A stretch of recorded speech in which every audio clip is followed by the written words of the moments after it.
ใจลูกค้าน้ำมงแล้วก็ยังเกาะแป๊บเมียอยู่ใช่ก็ บาทยังเกาะหัวขยองเมื่อนั้นไปส่งอยู่ลำมะขูดวันนี้ไปขยองมันเพิ่นมาเอาเองไปเลย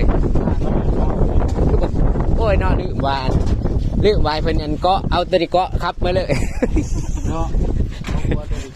แต่มันยังใหม่อยู่วิเจ้าหนึ่งแล้วเอาบ้านแล้วตัวเก่าแล้วขึ้นต่อตัวใหม่มาเลยจะพร้อมเพิ่นอยู่เฮ้ยขยองเด้อคันนี้น้ำแต่สุลงต้มกับตีนาตามสภาพเลยเดิมๆตามสภาพเลยไปแล้วไป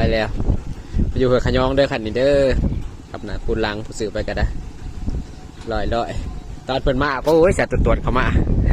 ตอนเมื่อบอกว่าคอยเมื่อเด้อว่ะแลนไหวลายอย่านำได้ก็ได้ยักไปเด้อเราไทยหาเนายังลายคันอยู่ยังมีให้เหลืออยู่มือหนึ่งมือสองมือหนึ่งปิดหน้าเขาออกมาอยู่ผม